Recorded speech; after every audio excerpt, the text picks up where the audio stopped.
22 April 2025 रोजी दहशतवाद्यांनी काश्मीरमधील पहलगाम येथे भारतीय पर्यटकांवर हल्ला केला. या हल्ल्यात 26 निष्पाप पर्यटकांना आपला जीव गमवावा लागला. त्यानंतर भारतीय लष्करानं ऑपरेशन सिंदूर अंतर्गत पाकिस्तानमधील 9 दहशतवादी तळ उद्ध्वस्त केली. याच ऑपरेशन नंतर सिंदूरनंतर आता राज्यात वेगवेगळ्या शहरात तिरंगा रॅलीचं आयोजन केलं जाते.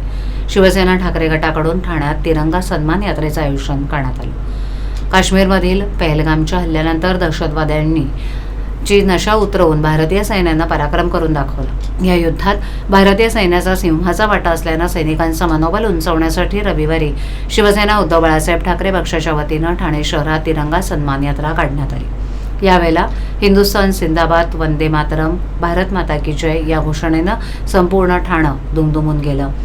शिवसेना नेते माजी खासदार राजन विचारे, जिल्हाप्रमुख केदार दिघे यांच्यासह अनेक शिवसैनिक बाईक रॅलीत सहभागी झाले होते. गेल्या आठवड्यात भारतीय वीर जवानांनी दहशतवाद्यांना चांगलाच धडा शिकवला. या पराक्रमाचे देशभर कौतुक केलं जात असून दहशतवादी हल्ल्याचा बदला घेतलेल्या जवानांवर सर्वत्र कौतुक केलं जाते. त्यामुळे दहशतवाद्यांनी तोंड वर काढलं तर त्यांची नांगी ठेचू असा इशारा देणाऱ्या जवानांच्या पाठीमागे शिवसेना परिवार सदैव उभा राहील असा विश्वास यावेळेला राजन विचारे यांनी दिला. दरम्यान हिंदुस्थानी सैन्याच्या सन्मानार्थ तिरंगा सन्मान यात्रेत शेकडो देशभक्त हातात तिरंगा घेऊन वंदे मातरम, भारत माता की जय, पाकिस्तान मुर्दाबादच्या घोषणा देण्यात आल्या. या यात्रेची सुरुवात धर्मवीर आनंद दिघे यांच्या शक्तीस्थळापासून झाली.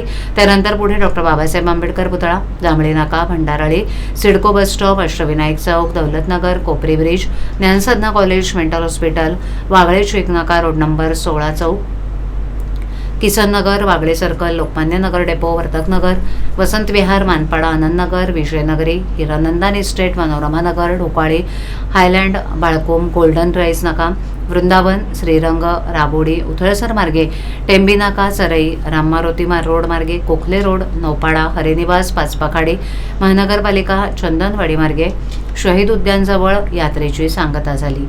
जवळपास 3 तास चाललेल्या या तिरंगा सन्मान यात्रेत ठाण्यात देशभक्त वातावरण निर्माण झालं होतं.